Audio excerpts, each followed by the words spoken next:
Game? 36 po. Tayo ay gumawa, huwag sayangin ang buhay at lakas na bigay sa atin. Ang kanyang katwiran ay alalahanin at sa pamumuhay salaminin natin. Sumunod, sumunod kay Jesus, kay Jesus.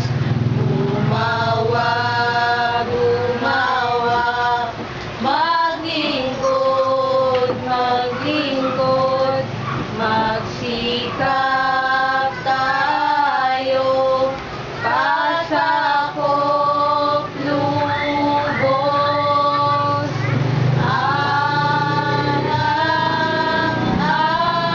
alang-alang sa ating Diyos. Gumawa ang lahat na may kasiyahan, ating iwas-iwas ang kanyang katwiran. Sa ubod ng puso, huwag kalimutan na tayo'y tinawag sa kanyang pangalan. Sumunod, sumunod kay Jesus, kay Jesus. Gumawa, gumawa, maglingkod, maglingkod, magsikap tayo, pasakop lubos,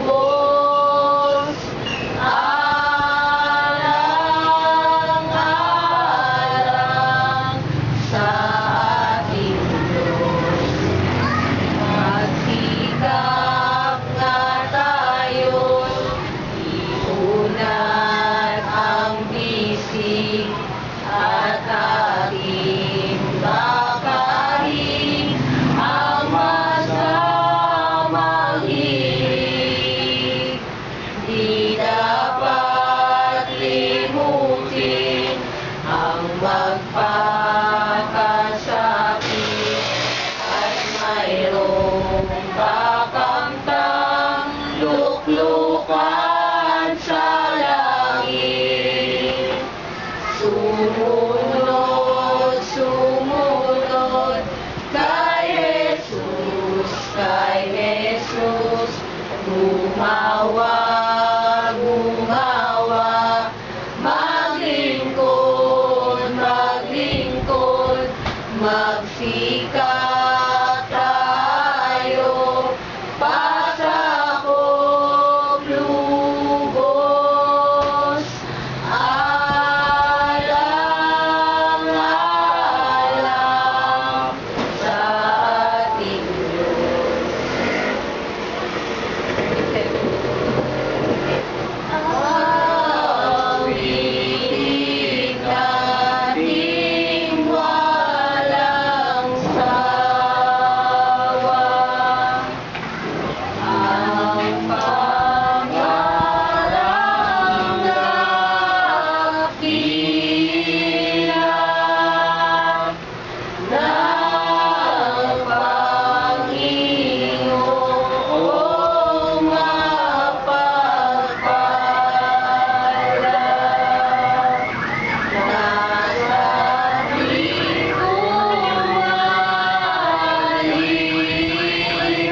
Narito naman tayo para magkaroon sa kanyang mga salita upang may magamit tayo sa pang-araw-araw natin.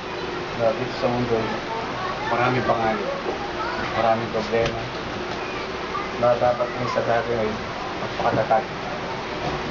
May nasusulat sa Biblia na kung saan parang ang mundo, parang tayo nasa isang dagat na mapanganib. Na may nasusulat din sa Hebreo 6:9 na ating inirang tulad sa sinapete ng kaluluwa. Isang pag-asa na matibay at matatag at pumasok na nasa loob ng dagat. Ang ibig sabihin po ng sinapete, yun po yung anchor sa dagat, sa barko. Kung yun yung naka-ano dun sa ilalim, pagpatatag. Kumbaga, walang makakatinag sa atin na ito'y may isang pag-asa. Tulad mayroon pa kung nababasa dito sa Efeso, may isang katawan at isang espiritu, gaya naman ng pagkatawag sa inyo, sa isang pag-asa ng pagkatawag sa inyo. At meron po dito sa 2 Pedro 3:13-14. Ngunit sa kanyang pangako ay naghihintay tayo ng bagong langit at bagong lupa na tinataan ng katwiran. Kaya nga mga minamahal, yaman kayo yung nagsisipag-hintay ng mga bagay na ito ay magkasipagan kayo ninyong masumpungan kayo ng kapayapaan na walang luwis at walang kapintasan sa paningin niya. Ano po ang topic na ano sa inyo, pagpatibay sa ating pananampalataya. Kaya tayo po'y tumayo.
Pumuli sa inyo mga sana po, kaunahan niyo sa mga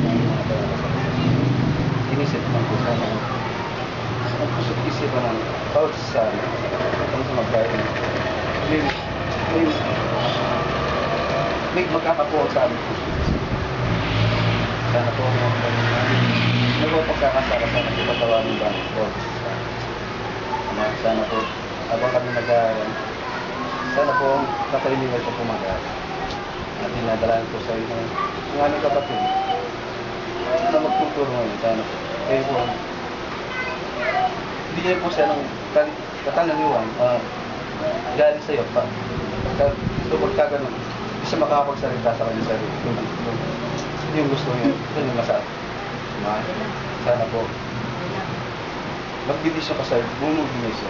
Sana po, magkita sa amin ang kababayan ko. At yun, salamat po sa pagkantabay mo sa amin. Ang buhay na taglay namin, andito pa. Sana po, habang ito'y taglay namin, sana po magkita sa amin na kami lumalakad sa iyo. Banal na harapan na matuwid. Sana po ang aming hiling yung ipagkaloob sa pangalan at karapatan ng aming Panginoon Hesus Kristo.